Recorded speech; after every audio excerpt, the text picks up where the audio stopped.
ওয়ালাইকুম রহমতুল্লাহ। ষষ্ঠ শ্রেণীর প্রিয় শিক্ষার্থীরা কেমন আছো? সবাই আশা করি অনেক ভালো আছো। তোমাদের নতুন বই 2025-এর তো তথ্য ও যোগাযোগ প্রযুক্তি যে বইটি দেওয়া আছে তোমাদের, তো এই বই থেকে তোমাদের 36 নম্বর পৃষ্ঠায় আমরা রয়েছি। তো তোমাদের দ্বিতীয় অধ্যায় থেকে 36 নম্বর পৃষ্ঠায় কিছু এমসিকিউ দেওয়া আছে, দেখতে পাচ্ছ নমুনা প্রশ্ন। তো এইগুলোর হচ্ছে আমরা সমাধানগুলো দেখব, ঠিক আছে? তো দ্বিতীয় অধ্যায় থেকে 36 নম্বর পেজে দেখো, এখানে তোমাদের প্রথম যে প্রশ্নটা করা হয়েছে যে বর্তমানে সবচেয়ে গুরুত্বপূর্ণ তারবিহীন, এখানে বিষয়টা কি, তারবিহীন যোগাযোগ মাধ্যম কোনটি, তাই না?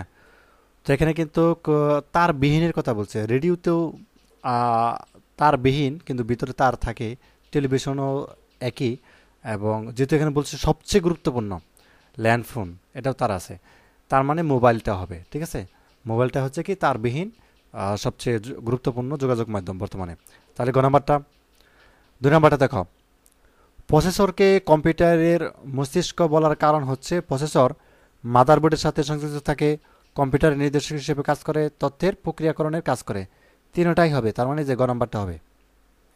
3 নম্বর প্রশ্ন দেখো, তোমার লেখা কবিতাগুলো কম্পিউটারে দীর্ঘ সময়ের জন্য সেভ বা সংরক্ষণ করতে চাও, এক্ষেত্রে কোন ডিভাইসটি ব্যবহার করবে? অবশ্যই হার্ড ডিস্ক ড্রাইভ ব্যবহার করতে হবে। এখানে রাখলে কি হবে, তোমার ডিলিট হবে না বা কোনো কিছুই হবে না কম্পিউটার নষ্ট হলেও, ঠিক আছে? তার মানে যে খ নাম্বারটা হবে। আচ্ছা, তারপর দেখো 4 নাম্বারটা, একই সাথে ইনপুট এবং আউটপুট ডিভাইস হিসেবে কোনটি কাজ করে? মানে ইনপুটের কথা বলছে, আউটপুট, তাই না? তাহলে টাচ স্ক্রিন হবে খ নাম্বারটা। আচ্ছা, 5 নাম্বারটা, অপারেটিং সিস্টেম প্রধান কাজ হচ্ছে কি হবে? প্রোগ্রাম পরিচালনার পরিবেশ সৃষ্টি, এই যে গ নাম্বারটা। তো নিচে 59 পড়া এবং 6 এবং 7 নম্বর প্রশ্ন উত্তর দাও।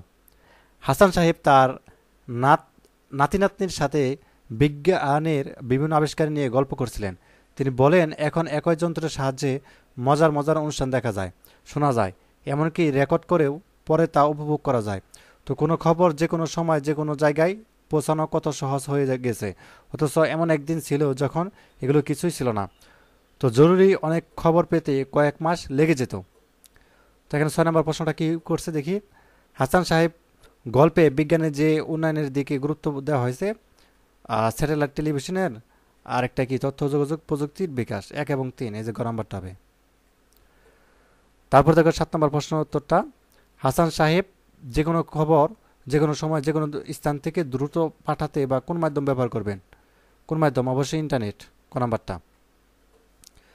8 নম্বরটা কি বলছে, পৃথিবীর এক পৃষ্ঠা থেকে অপর পৃষ্ঠে তথ্য পাঠানোর কাজে ব্যবহৃত প্রযুক্তি কোনটি? স্যাটেলাইট। যেহেতু বলছে পৃথিবীর এক পৃষ্ঠা, মানে এই পার থেকে ওই পার, অবশ্যই স্যাটেলাইট ব্যবহার হবে, গ নাম্বারটা। আচ্ছা, তাহলে আজকের ক্লাসটা এই পর্যন্ত। পরবর্তী পর্বে হচ্ছে আমরা তৃতীয় অধ্যায় থেকে দেখব, ঠিক আছে? তথ্য যোগাযোগ প্রযুক্তি নিরাপদ ব্যবহার, এখান থেকে। ধন্যবাদ সবাইকে ভিডিওটি দেখার জন্য। আল্লাহ হাফেজ।